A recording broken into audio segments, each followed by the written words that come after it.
और अब फिक्र की पॉलिटिकल फाइल खोलते हैं जिसका कोड वर्ड है घुसपैठिया। खबर की शुरुआत एक सवाल से करते हैं कि क्या यूपी में घुसपैठियों के लिए बुरे दिन आने वाले हैं? उत्तर प्रदेश के सीएम योगी आदित्यनाथ ने सभी डीएम को अवैध घुसपैठियों के खिलाफ सख्त कार्रवाई के निर्देश दिए हैं। अफसरों को हर जिले में डिटेंशन सेंटर बनाने के लिए कहा गया है।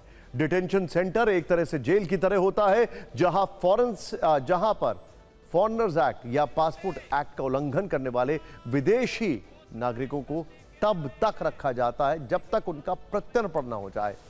यूपी में घुसपैठियों की समस्या पर चिंता जताते हुए सीएम योगी ने डीएम से कहा कि ऐसे लोग जो विदेशी हैं और अवैध रूप से उत्तर प्रदेश के अलग अलग इलाकों में घुस आए हैं, उन्हें पहले डिटेंशन केंद्र में रखें और फिर सत्यापन करके वापस भेजे जाए।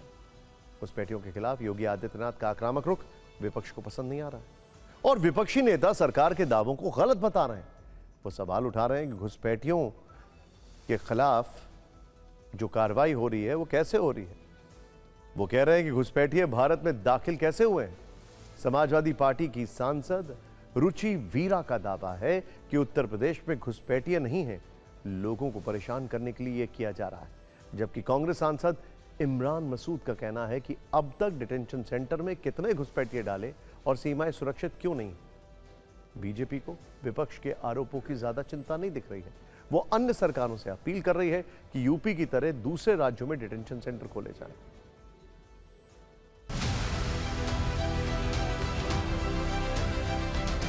कि उत्तर प्रदेश की हमारी योगी सरकार निष्पक्ष और पारदर्शी तरीके से उत्तर प्रदेश की व्यवस्थाओं को लागू करने के लिए जानी जाती है और उत्तर प्रदेश में भयमुक्त माहौल देना, उत्तर प्रदेश में एक ट्रांसपेरेंसी व्यवस्थाओं के साथ काम करना, ये हमारी योगी सरकार का हमेशा लक्ष्य है। बहुत आदेश आप जारी कर रहे हैं, तो बताइए ना आपने कितने डिटेंशन कैंप के अंदर डाले, कितनों को आइडेंटिफाइड किया आपने। आप तो बार बार बोलते हो डेमोग्राफी चेंज हो रही है, सीमाएं आपके हाथ में अगर सुरक्षित नहीं है तो इस्तीफा दीजिए। देखिए कहाँ है घुसपैठिए, हम पता नहीं है कहाँ। चलो बिहार में बात हो या बंगाल में बात हो तब तो समझ में भी आता है, यहाँ उत्तर प्रदेश में कहाँ घुसपैठिए हैं। और ये सरकार की जो मंशा है ये सही नजर नहीं आती। योगी जी को बहुत बहुत बधाई देता हूँ कि उन्होंने इस प्रकार का आदेश दिया है। मुझे लगता है अन्य सरकारें भी इस आदेश का पालन करते हुए आगे बढ़ेंगी। योगी जी डिटेंशन सेंटर तो खोल लीजिएगा, लेकिन जितने लोगों को डिटेन किया हुआ उनको तो पहले न्याय दे दीजिए। अब चुनाव नजदीक आ रहा है तो आपको घुसपैठिए याद आ रहे हैं। हमारी आपको चुनौती है कि झारखंड में आपने कितने घुसपैठिए पकड़े, बिहार में आपने कितने घुसपैठिए पकड़े, इसका जरा सार्वजनिकरण कर दीजिए। देखिए यूपी में कितने घुसपैठिए हैं इसकी सटीक जानकारी सरकार ने आधिकारिक रूप से नहीं दी। समय समय पर सरकारी सूत्र ऐसी जानकारी लीक करते हैं लेकिन स्पष्टता की कमी रहती है। 2023 में खबर आई थी कि यूपी में 10 जिलों में 9000 से ज्यादा रोहिंग्या। यूपी एटीएस ने उस समय 74 रोहिंग्या संदिग्धों को हिरासत में लिया था। कुछ दिन पहले यूपी के 75 जिलों में घुसपैठियों की पहचान के लिए अभियान चलाया गया। मई 2025 में मथुरा में 90 बांग्लादेशी नागरिकों को हिरासत में लिया गया था।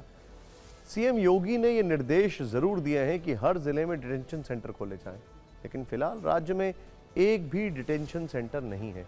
2020 में गाजियाबाद के नंदग्राम में डिटेंशन सेंटर खोलने का ऐलान हुआ था, लेकिन विरोध के बाद से काम बंद पड़ा है। सरकार उस पर कुछ आधिकारिक रूप से नहीं बोल रही। अगर यूपी से निकलकर दूसरे राज्यों की बात करें तो डिटेंशन सेंटर के मामले में असम पहले नंबर पर है। गृह मंत्रालय ने लोकसभा में बताया है कि असम में 6 डिटेंशन सेंटर हैं। इनकी कुल क्षमता 3331 लोगों की है। असम के अलावा भी कुछ राज्यों में अस्थायी डिटेंशन सेंटर हैं, लेकिन संख्या स्पष्ट नहीं है। असम में जितने घुसपैठिए हैं उनके मुकाबले डिटेंशन सेंटर की संख्या काफी कम है। असम सरकार के मुताबिक दिसंबर 2024 तक वहां लगभग 1,65,531 घुसपैठिए थे। इनमें 30,115 को अब तक डिपोर्ट यानी उनके मूल देश वापस भेजा जा चुका है। वैसे तो घुसपैठियों की चर्चा भारत में आम बात है, लेकिन ऐसे वक्त में जब चुनाव आयोग देश में एसआईआर यानी स्पेशल इंटेंसिव रिवीजन चला रहा है, तो योगी आदित्यनाथ के ऐसे इस बयान ने राजनीतिक धमाका कर दिया। इसके साइड इफेक्ट्स भी दिखने लगे।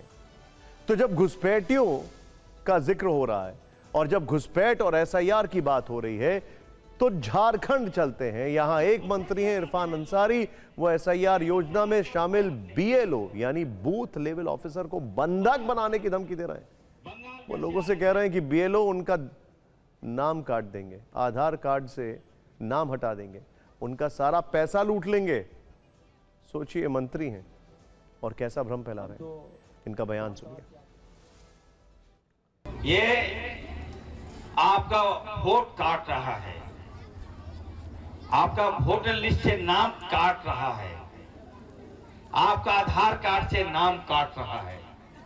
जब आप सोचिए, अगर आपका आधार कार्ड से नाम काट देगा तो आपका बैंक अकाउंट भी स्वतः बंद हो जाएगा, आपका पैसा भी लूट लेगा ये लोग।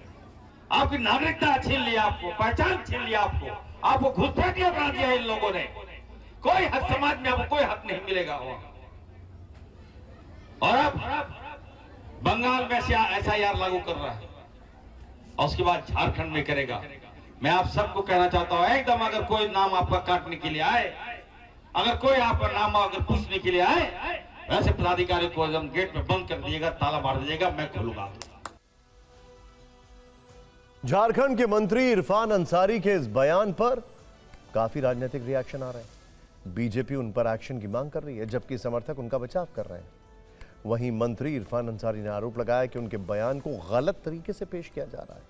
उनका विरोध सिर्फ एसआईआर को लेकर है, उससे ज्यादा कुछ नहीं। कहते हैं कि मैंने केवल इतना कहा था कि हमारे क्षेत्र में कुछ फर्जी लोग नकली बीएलओ बनकर गरीबों को डराने और पैसे वसूलने की कोशिश कर रहे हैं। एसआईआर के मुद्दे पर पूरा विपक्ष आक्रामक है। लोकसभा में नेता विपक्ष राहुल गांधी ने लंबा चौड़ा पोस्ट लिखा है। एसआईआर के चलते हो रही बीएलओ की मौत को जुल्म बताया है। Excuse me. ये दावा किया है कि बीएलओ पर अनावश्यक दबाव है, इस वजह से देश भर में अफरा तफरी, लोग बेवजह परेशान हो रहे हैं। समाजवादी पार्टी के अध्यक्ष अखिलेश यादव ने सोशल मीडिया पर बीएलओ के नाम चिट्ठी लिखी। ये कहा है कि एसआईआर का इम्प्रैक्टिकल टारगेट देकर अमानवीय व्यवहार किया जा रहा है। बीएलओ के ऊपर मानसिक दबाव बनाया जा रहा है, जो बेहद निंदनीय और घोर आपत्तिजनक है। अखिलेश ने खुद को हर बीएलओ के दुख दर्द का साथी बताया। वहीं कांग्रेस प्रवक्ता सुप्रिया श्रीनेत्र ने सोशल मीडिया पर आंकड़ा जारी किया है। उनका दावा है कि 19 दिन में 7 राज्यों के 17 बीएलओ जान गंवा चुके हैं। उन्होंने आरोप लगाया कि युद्ध स्तर पर वोट चोरी करने के लिए एसआईआर का जबरदस्त प्रेशर है। बीएलओ और पोलिंग ऑफिसर्स की लगातार मौत की खबर आ रही है। खासतौर से आत्महत्या करने को मजबूर बीएलओ चिंता का विषय है। इस वक्त यूपी समेत 12 राज्यों में एसआईआर चल रहा है। सबसे ज्यादा हंगामा तो पश्चिम बंगाल में मचा है, जहां अगले साल विधानसभा चुनाव है। डे 1 से ममता बनर्जी और उनकी पार्टी टीएमसी ने इसे एक बड़ा मुद्दा बनाया हुआ है। आज कोलकाता में इस मुद्दे पर विरोध प्रदर्शन हुआ। चुनाव आयोग के दफ्तर के बाहर एसआईआर प्रक्रिया में शामिल बीएलओ धरने पर बैठ गए। उन्होंने अत्यधिक वर्कलोड और बीएलओ की मौत का मुद्दा उठाया और आयोग के खिलाफ नारेबाजी की।